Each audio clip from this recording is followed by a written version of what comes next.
Jesus transforming power. Welcome to lesson 2A of 12 steps. Now, this is the first part of it, and it's from John's Gospel, chapter 2, verses 1 through 4. Jesus changes water into wine. Verse 1 reads, "On the third day, a wedding took place at Cana in Galilee. Jesus' mother was there, and Jesus and his disciples had also been invited to the wedding.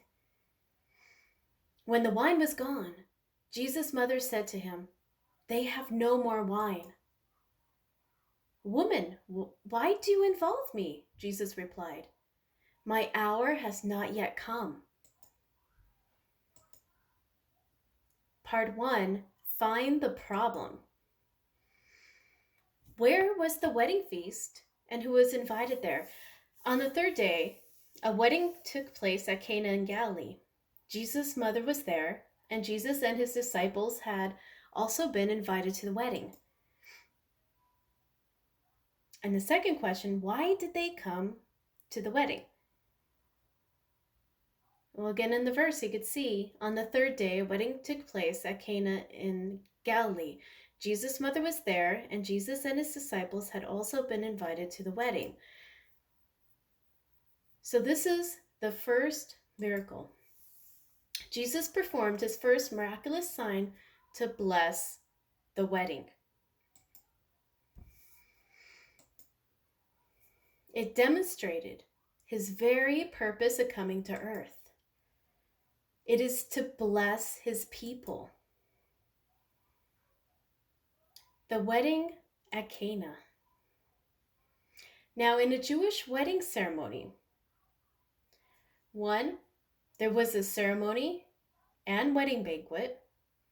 2, at night they escorted the couple through the streets to share in the joyful event of marriage. And 3, there was an open house with a feast that lasted a week. So that was the traditional Jewish wedding ceremony.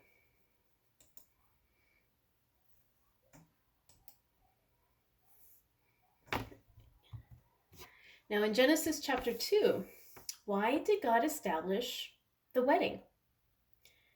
Now in Genesis 2:18 it says, "The Lord said, 'It's not good for the man to be alone. I will make a helper suitable for him.'" God established a marriage to bless them, to be fruitful and increase in number. They love, accept, support, and respect each other by traveling to God's kingdom together. God established a sweet home so that we can have a cozy, warm, and happy life to serve the Lord. Now, what problem arose in the wedding, and who found it? In verse 3 it says, "When the wine was gone, Jesus' mother said to him, 'They have no more wine.'" Mary had discovered the wine was gone. Now, wine in the Middle East was very important. There was no clean drinking water, so wine was their main drink. So running out of wine was a big problem. Now, question 2B, why is it important to find one's problem in life? We have to think deeply about this. Because without knowing my problem, I can't find the solution. Many don't know what their problem is. So many people are unhappy and in pain, but they don't know why. They don't know what their problem is. So do you know what your problem is in life?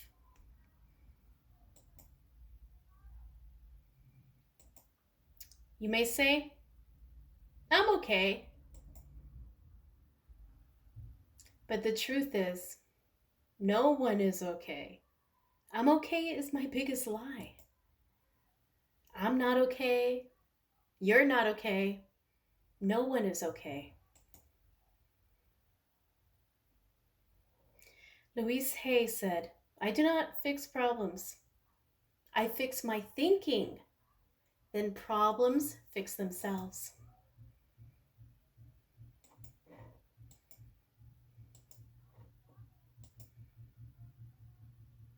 Philippians 4:8 says, "Finally, brothers and sisters, whatever is true, whatever is noble, whatever is right, whatever is pure, whatever is lovely, whatever is admirable, if anything is excellent or praiseworthy, think about such things." This is how we can change our thinking. In part 2, bring it to Jesus. What did Mary do with the problem? In verse 3 it says, "When the wine was gone, Jesus' mother said to him, 'They have no more wine.'" Mary could not solve the problem by herself, so she brought it to Jesus. She had faith that Jesus could solve the matter. In Philippians 4:13 it says, "I can do all things through him who strengthens me." And Proverbs chapter 3 verses 5 and 6 says, "Trust in the Lord with all your heart, and lean not on your own understanding. In all your ways acknowledge him, and he will make your path straight."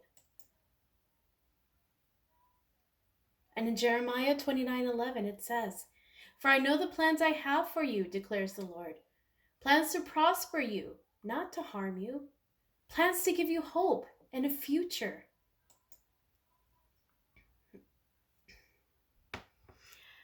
So question 2C, why did she try to solve the problem even though she was a mere guest?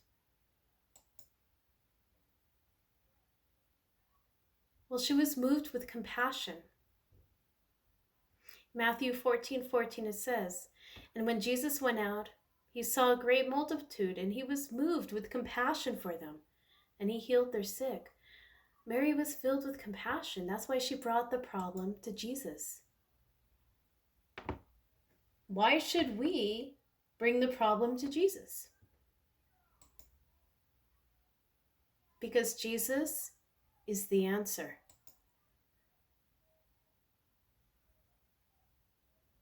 So don't be the problem. Let Jesus be your solution. Keep your eyes on Jesus. And part 3, seek your need for God's glory. How did Jesus answer Mary's request?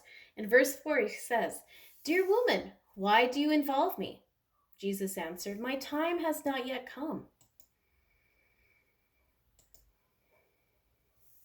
Mary had to trust in God's timing. Now, stress makes you believe that everything has to happen right now. Faith assures you that everything will happen in God's timing.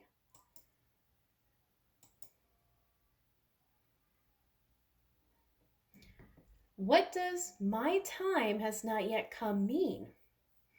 Well, in John chapter 12, verses 23 and 24, Jesus replied, "The hour has come for the Son of Man to be glorified.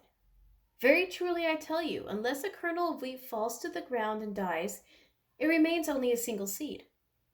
But if it dies, it produces many seeds."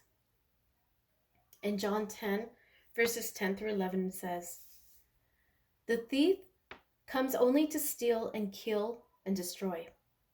I have come that they may have life and have it to the full. I am the good shepherd.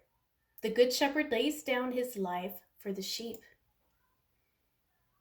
God's glory in the cross.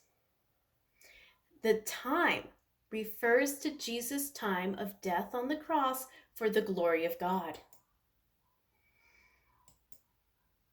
Jesus said he could answer Mary's request when it revealed God's glory.